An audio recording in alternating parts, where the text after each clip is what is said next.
con consideraciones finales de los recursos penales basados en los trabajos de antología jurídica. Recordar que yo solo soy un enano trabajando en hombros de gigante. Las características o bases generales del sistema recursivo en el Código Procesal Penal son súper relevantes para estudiar la regulación de los recursos y para la época significó un avance importantísimo hacia la consideración de los recursos como un derecho del imputado, recursos como derechos del imputado y no como un mecanismo para asegurar la centralización del poder estatal. Esto con la reforma procesal penal en Chile. De todas las características que se pueden extraer de nuestra propia legislación, los recursos, la idea de los recursos en nuestro Código Procesal Penal destaca lo siguiente. Primero, disminución de la intensidad del régimen de recursos. Disminución de la intensidad del régimen de recursos. Desaparición de la doble instancia como método de control de sentencia definitiva. Desaparición de la doble instancia como método de control de la sentencia definitiva. Exigencia de doble conformidad judicial. Exigencia de doble conformidad judicial. Carácter bilateral de la facultad de recurrir. Carácter bilateral de la facultad de recurrir. Y la prohibición de la reformato impeius. Y prohibición de la reformato impeius. Reformato impeius. Bien. Vamos a hablar de la disminución de la intensidad del régimen recursivo. Disminución de la intensidad del régimen recursivo. El nuevo régimen recursivo se caracteriza por la disminución de la intensidad de los recursos. ¿Qué quiere decir esto? Se disminuye la frecuencia e importancia de su utilización como mecanismo de impugnación. Se disminuye la frecuencia e importancia de su utilización como mecanismo de impugnación. El motivo por el cual se establece esta característica radicó en el hecho en que existía, en la época en que se discutía el contenido y promulgación del Código Procesal Penal, una fuerte crítica por parte de la doctrina hacia el modelo recursivo del antiguo proceso penal. El antiguo régimen recursivo penal funcionaba sobre la base de un muy intenso sistema de controles verticales, al grado de tal de que todas las decisiones de relevancia que un juez del crimen podía tomar eran objeto de revisión por parte de sus superiores jerárquicos, todas, incluso sin reclamación de parte, lo que daba como resultado una irracionalidad administrativa del sistema, desvalorizaciones de las decisiones individuales del juez y una burocratización y pérdida de individualidad de la función judicial y su proyección pública. La lógica detrás del excesivo control de las decisiones de los jueces del crimen radicaba en el hecho de que antiguamente solo existía un órgano en primera instancia con un exceso de atribuciones, el cual debía ser controlado. La disminución de la intensidad del régimen de recursos se manifestó de la siguiente manera. La disminución de la intensidad del régimen de recursos se manifestó de la siguiente manera. Primero, en la desaparición del mecanismo de consulta, el que permitía la revisión de oficio de ciertas resoluciones judiciales, aun cuando las partes no hubieran interpuesto recursos en ella,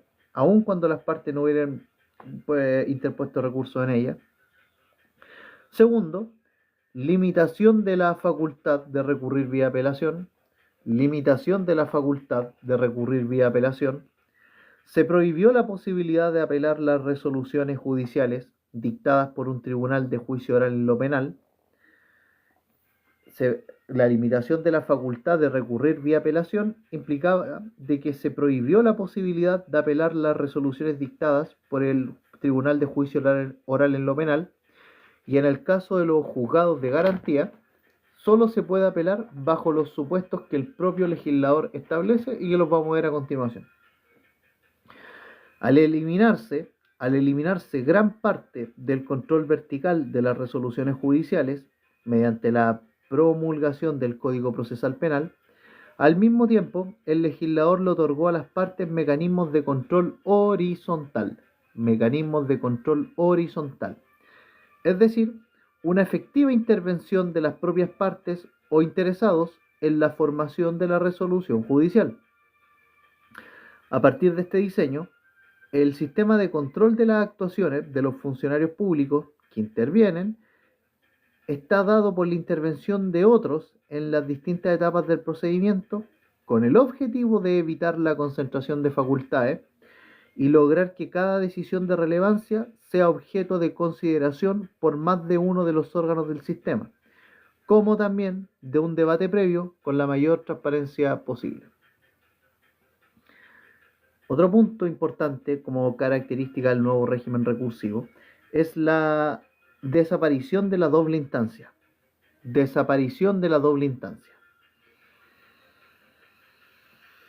La supresión del recurso de apelación como método de control de la sentencia definitiva dictada tras un juicio oral fue justificada como una necesidad impuesta por los principios jurídicos de oralidad e inmediación. La supresión del recurso de apelación como método de control de la sentencia definitiva dictada tras un juicio oral fue justificada como una necesidad impuesta por los principios jurídicos de oralidad e inmediación. Se generaría una contradicción entre la forma de tramitación del recurso de apelación con la centralidad del juicio oral en el procedimiento propuesto, toda vez que la oralidad del procedimiento requiere que el tribunal que conoce el juicio tenga el máximo poder de decisión. Si en vez de darle el poder de decisión final al tribunal que asiste al juicio oral, se le otorga a otro tribunal, si en vez de darle el poder de decisión final al tribunal que asiste al juicio oral, se le otorga a otro tribunal, se estaría poniendo el centro del debate en la lectura del expediente y no en el juicio oral. Si en vez de darle el poder de decisión final al tribunal que asiste al juicio oral, se le otorga a otro tribunal, se estaría poniendo el centro del debate en la lectura del expediente y no en el juicio oral, con lo que se terminaría privilegiando la opinión del tribunal menos informado por sobre la opinión del tribunal más informado. El principal argumento en contra de que se eliminase la posibilidad de que en un proceso penal hubiese doble instancia,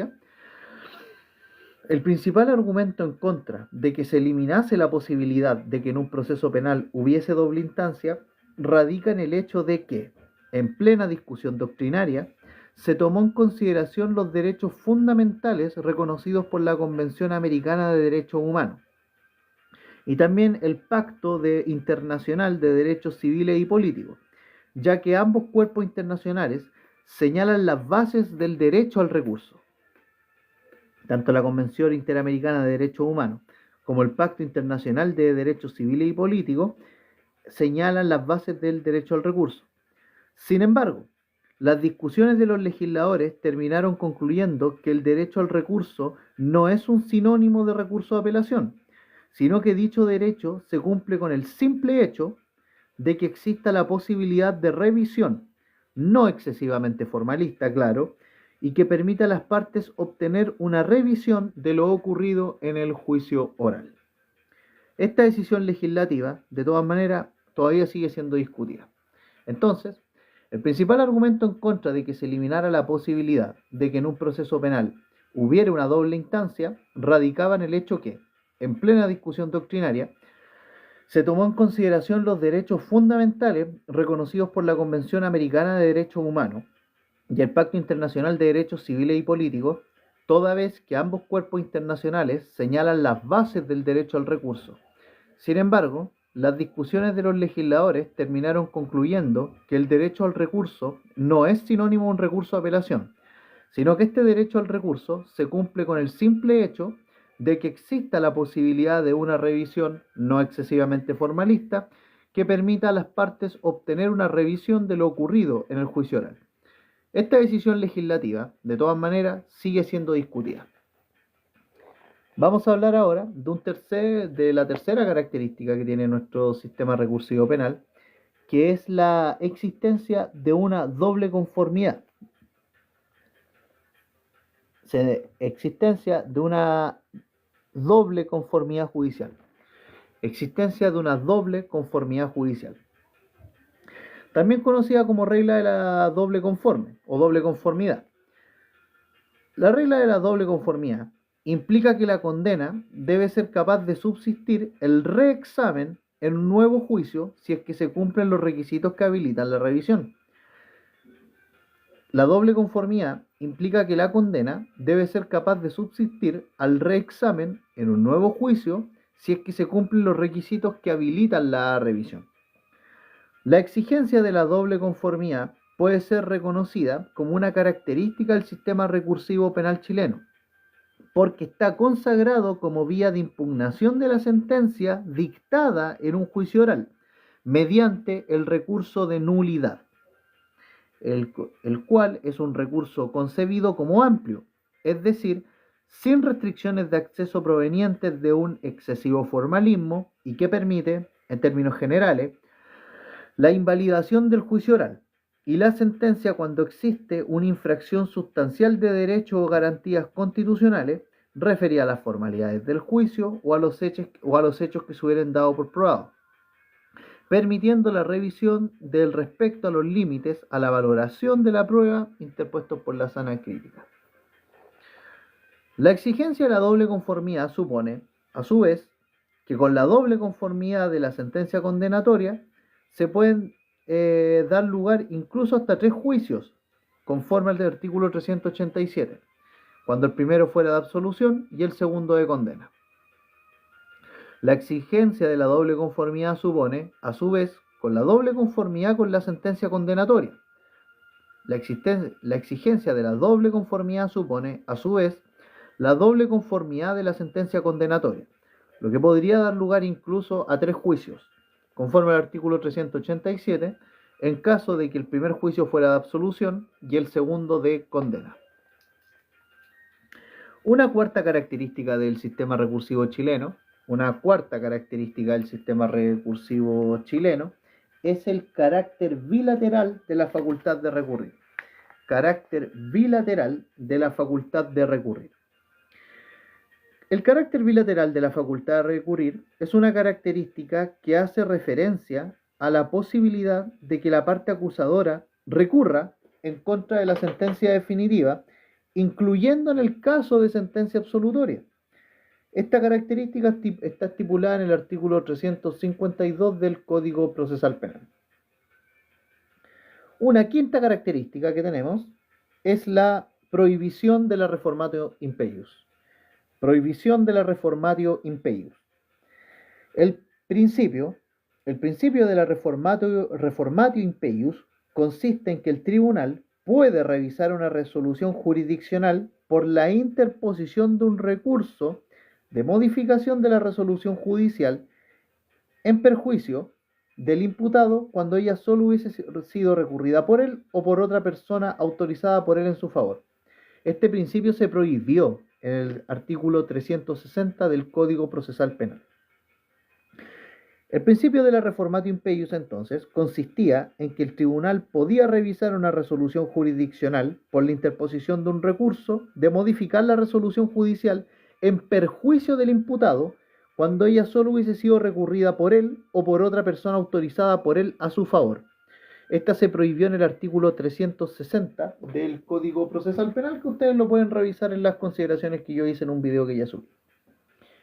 Bien, vamos a hablar ahora de las disposiciones generales de los recursos en materia procesal penal. Disposiciones generales de los recursos en materia procesal penal. Hola Katy, ¿qué tal? Bienvenida. Respecto a las disposiciones generales de los recursos en materia penal, señalar lo siguiente. Según el artículo 352 del Código Procesal Penal, podrán recurrir en contra de las resoluciones judiciales el Ministerio Público y demás intervinientes que se estimen agraviados por estas resoluciones solo mediante los medios que establece la ley y en los casos que también la ley especifica. Los recursos que están ya regulados del artículo 354 y siguientes, los recursos, según el artículo 354, se pueden renunciar de manera expresa una vez notificada la resolución judicial que podría ser recurrida. Es importante tener presente que, según el mismo artículo 354, en el caso del defensor, éste no puede renunciar a la interposición de un recurso ni desistirse de estos mismos interpuestos sin que tenga un mandato expreso del imputado. Por otro lado, quienes han interpuesto un recurso pueden, según el artículo 354 del Código Civil, quienes han interpuesto un recurso pueden, según el artículo 354, inciso segundo del Código Procesal Penal, quienes han interpuesto un recurso pueden desistirse de continuar tramitándolo, y el plazo máximo para desistirse es antes de que se resuelva el propio recurso. Los que han interpuesto un recurso pueden desistirse de su tramitación, pero el plazo máximo para desistirse es antes de que se resuelva el propio recurso.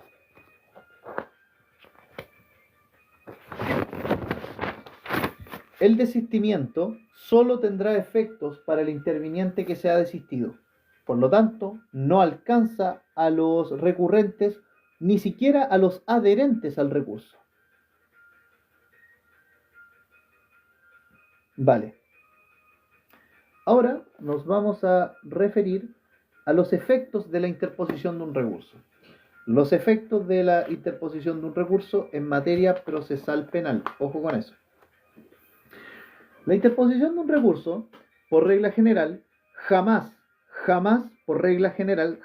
suspende la ejecución de la decisión adoptada en la resolución recurrida, salvo que se impugne una sentencia definitiva condenatoria, caso en el cual el recurso sí suspende la resolución judicial que condena al imputado, y también en los casos que la ley disponga expresamente lo contrario a la regla general.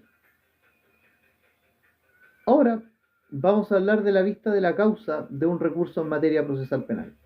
Vista de la causa de un recurso en materia procesal penal.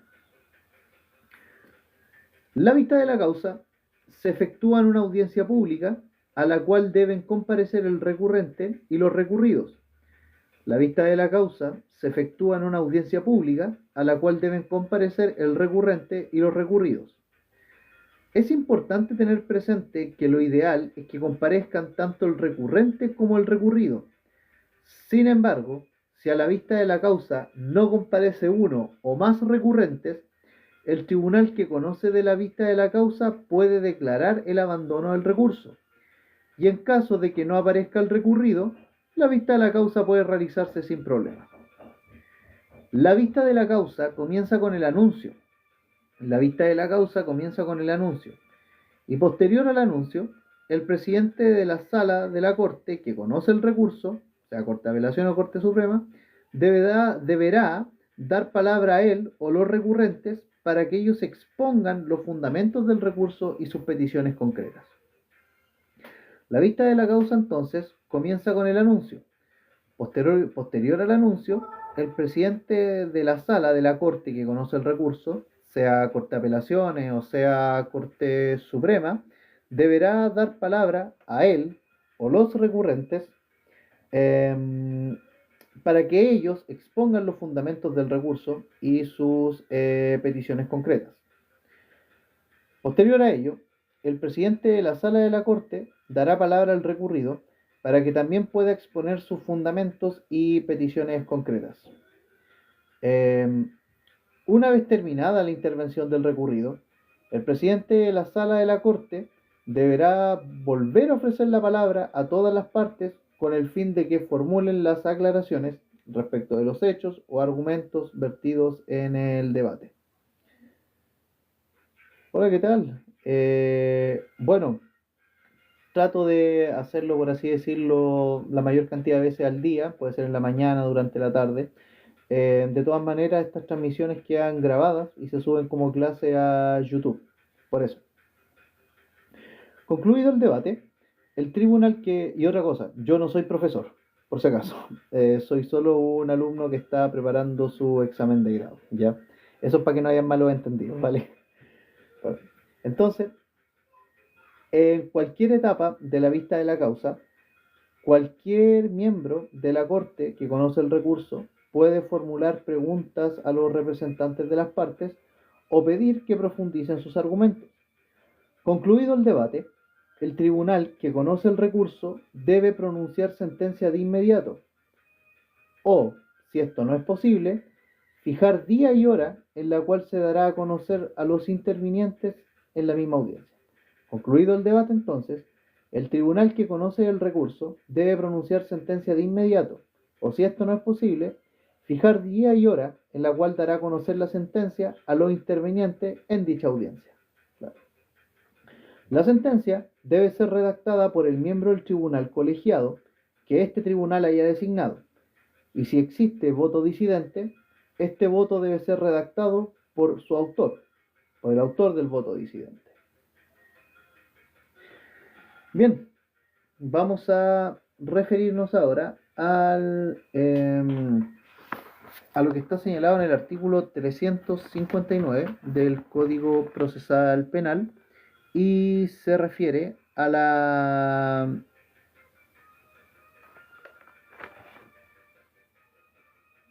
prueba en la vista de la causa.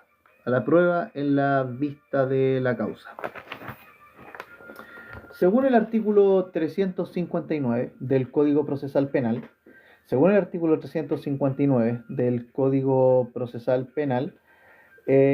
solo en el caso del recurso de nulidad es posible producirse prueba sobre las circunstancias que constituyen la causal invocada. Solo en el recurso de nulidad es posible producirse prueba sobre las circunstancias que constituyen la causal invocada, siempre que se hubiera ofrecido en el escrito de interposición del recurso. Esta prueba se recibirá en la audiencia conforme a las reglas que rigen su recepción en el juicio oral. No es posible solicitar la suspensión de la vista de la causa por no poderse rendir la prueba. Entonces, relativo a la rendición de la prueba, señalar que solo en el caso del recurso de nulidad es posible producirse prueba sobre las circunstancias que constituyen la causal invocada, siempre que se hubiera ofrecido en el escrito de interposición del recurso. Esta prueba se recibirá en la audiencia conforme con las reglas que rigen su recepción en el juicio oral. No es posible solicitar la suspensión de la vista de la causa por no poder rendirse la prueba ofrecida. Bien, ahora continuando dentro de lo mismo, partir señalando que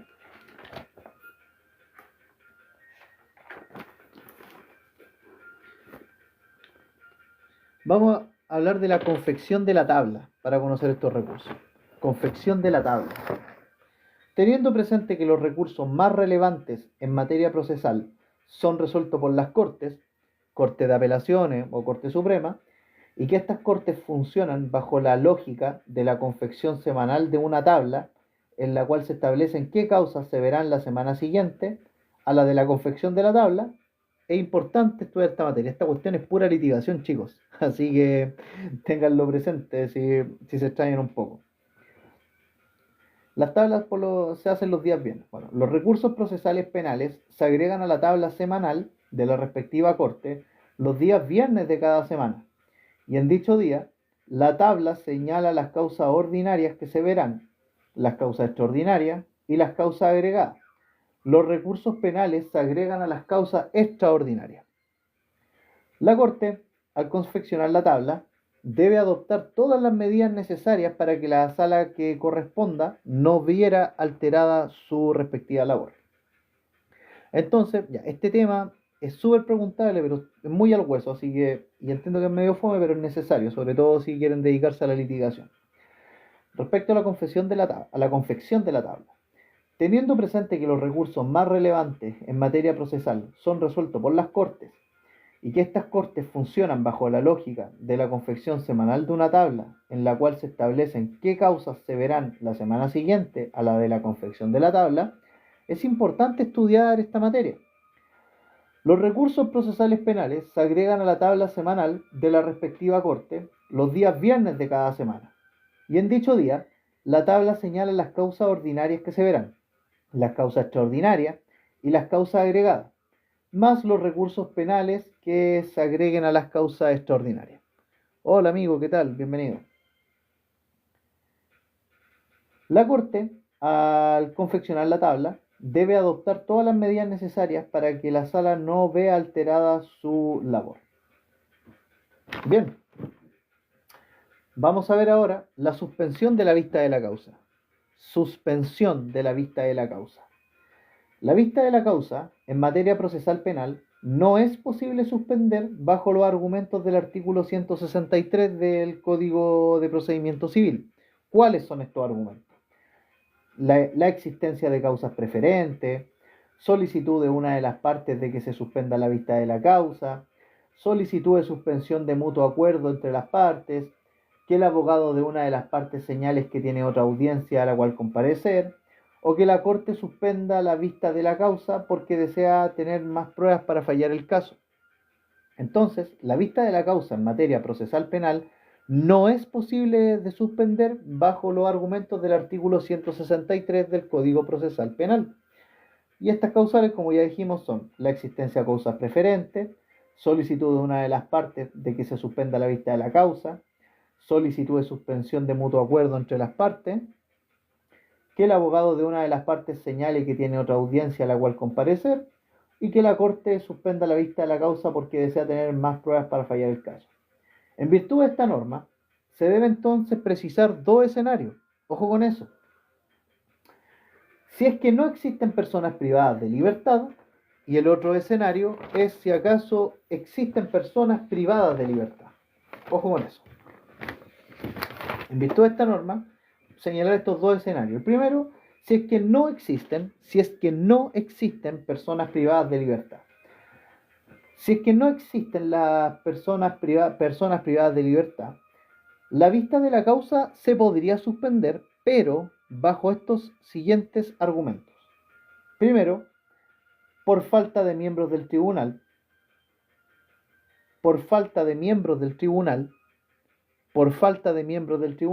pero ojo, no es lo mismo que falta de miembros de la sala. Falta de miembros del tribunal, no por falta de miembros de la sala, sino por falta de miembros del tribunal. Segundo, por muerte del abogado patrocinante, procurador o litigante que gestione por sí el pleito. Por muerte del abogado patrocinante, procurador o litigante que gestione por sí en el pleito. La vista de la causa se suspende por 15 días contados desde la notificación al patrocinado o mandante de la muerte del abogado, procurador o litigante que obraba por sí mismo. Entonces, por muerte del abogado patrocinante, procurador o litigante que gestione por sí el pleito, la vista de la causa se suspende por 15 días que se cuentan desde la notificación al patrocinado o mandante de la muerte del abogado. Tercera situación es por muerte del cónyuge, descendiente o ascendiente del abogado defensor, ocurrida dentro de los 8 días antes de la fecha de la vista de la causa. Por muerte del cónyuge, descendiente o ascendiente del abogado defensor, ocurrida dentro de los 8 días antes de la vista de la causa. Cuarto, si lo solicita el recurrente o todos los intervinientes de común acuerdo. Si lo solicita el recurrente o todos los intervinientes de común acuerdo. Este derecho solo se puede ejercer por una vez por medio de un escrito que se debe presentar hasta las 12 horas del día hábil anterior a la audiencia correspondiente, a menos que la agregación de la causa se hubiere efectuado con menos de 72 horas de anticipación a la vista de la causa, caso en el cual la suspensión se puede solicitar hasta el momento anterior al inicio de la audiencia. Entonces, en este caso, si lo solicita el recurrente o todos los intervinientes de común acuerdo, pero este derecho está limitado a que solo se pueda ejercer por una vez por medio de un escrito que se debe presentar hasta las 12 horas del día hábil anterior a la audiencia correspondiente, la audiencia vista de la causa, a menos que la agregación de la causa se hubiera efectuado con menos de 72 horas de anticipación a la vista, caso en el cual la suspensión de la audiencia se puede solicitar hasta el momento anterior al inicio de la audiencia. Esos son los casos donde no hay personas privadas de libertad. Pero, si es que existen personas privadas de libertad, aquí hay una... Y para suspender la audiencia hay que tomar en consideración otras cosas. Si es que existen personas privadas de libertad, la única causal de suspensión que la ley acepta es la muerte del abogado recurrente. Si es que hay personas privadas de libertad, la única causal de suspensión de la vista de la causa que la ley acepta es la muerte del abogado recurrente, o la de su cónyuge, o algún ascendiente o descendiente dentro de los 8 días anteriores al designado para la vista de la causa. Si es que existen personas privadas de libertad, entonces, la única causal de suspensión de la vista de la causa que se acepta es la muerte del abogado recurrente, cónyuge, o algún ascendiente o descendiente dentro de los 8 días antes del designado para la vista del recurso. Bien, ojito con eso. Vamos a continuar avanzando. Vamos a hablar ahora de las prohibiciones de suspender la vista de la causa. Prohibiciones de suspender la vista de la causa. ¿Cuáles son estas prohibiciones de suspender la vista de la causa? Bueno, son las siguientes. El tribunal que conoce de un recurso solo puede pronunciarse sobre las solicitudes formuladas por los recurrentes. El tribunal que conoce de un recurso solo puede pronunciarse sobre las solicitudes formuladas por los recurrentes. Quedando... me adelanté, disculpen. Y hablar de la prohibición de suspender la vista de la causa, que bueno, iba a citar el artículo 356 del Código Procesal Penal. Está totalmente prohibido suspender la vista de la causa por falta de jueces que puedan integrar la sala. En materia procesal penal está totalmente prohibido que se suspenda la vista de la causa por falta de jueces que no puedan integrar la sala. Si se está ante este escenario, se interrumpe la vista de la causa de recursos civiles para que integren la sala y vean el recurso penal. La única posibilidad de suspender la vista de la causa en este escenario sería que no se alcanza con los jueces que componen el tribunal ese día el mínimo de miembros inhabilitados que deban intervenir en ella. La única posibilidad entonces de suspender la vista de la causa en recurso penal en este escenario sería que no se alcanza con los jueces que componen el tribunal ese día el mínimo de miembros inhabilitados que deben intervenir en ella. Bueno, chicos, creo que debo cortar este momento porque me acaban de señalar las comisiones que hay para mi examen de grado. Así que volveremos en un ratito. Bendiciones.